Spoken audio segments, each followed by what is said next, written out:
Welcome to Calcutta Conversations, a joint initiative between iLead and the Global Calcuttan.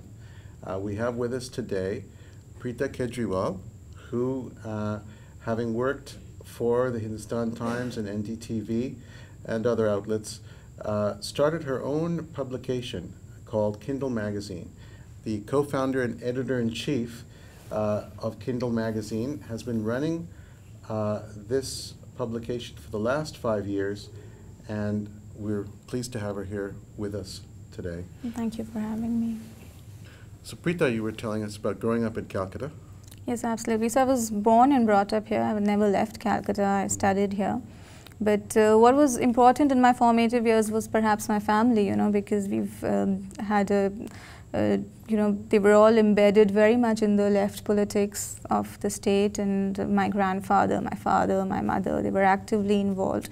So there was a very, very different ethos with which I was brought up, and the kind of literature that I grew up with, the kind of journalism that I grew up with, was perhaps this was the very natural outcome of that kind of upbringing, So although I started out by working in mainstream organizations like Hindustan Times or NDTV, but they were extremely suffocating experiences for me, because there were no takers for the kind of stories that I wanted to deal with.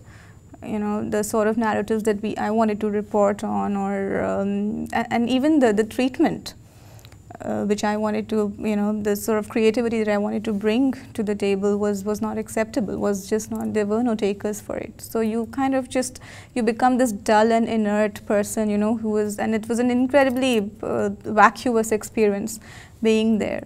So when I got together with Maitri, my friend, who had similar ideas of, of starting a journal like this, so then it started out as a very, very idealistic venture, and it even remains still like that. So yeah, so Kindle is a labor of love.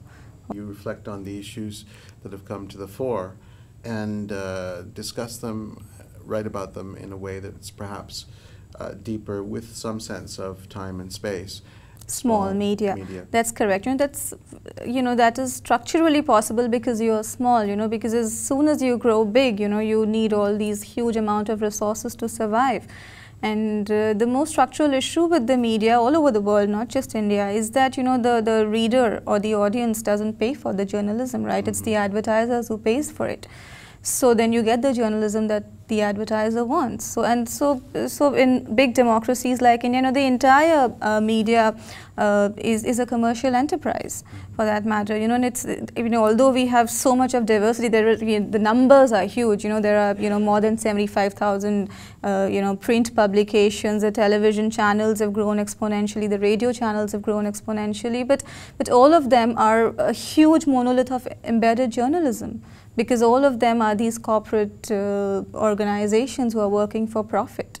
So only in the echo space of a small, media organization can you actually tell the stories that you really want to tell, because you're free from the shackles of, of the corporates, free from the shackles of the state. So you can actually be there, but it is a very, very difficult task to actually be there and survive amongst all the fat cats and the big players. But then the satisfaction at the end of the day of really doing what you want to do, it's a very, very heady feeling. It's something. It's the sort of feeling which is an addiction, and you don't want to lose it. Yeah. But without a war chest, in a sense, at your disposal, how do you continually reach a wider and wider audience? See, the essence of this sort of journalism is that you don't think about the readers, you really do not.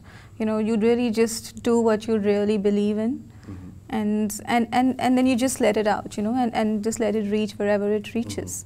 And it does ultimately reach somewhere, and the internet is there. The social media is a huge, it is a double-edged sword in a way. But then for us, for small independent media like us, internet is a huge,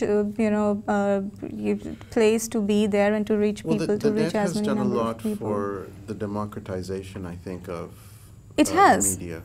Absolutely, it has. But as I said, it is a double-edged sword as well, because we just did this issue on the web, and I did this interview with Robert McChesney. He's a professor. He's a big free media advocate in America.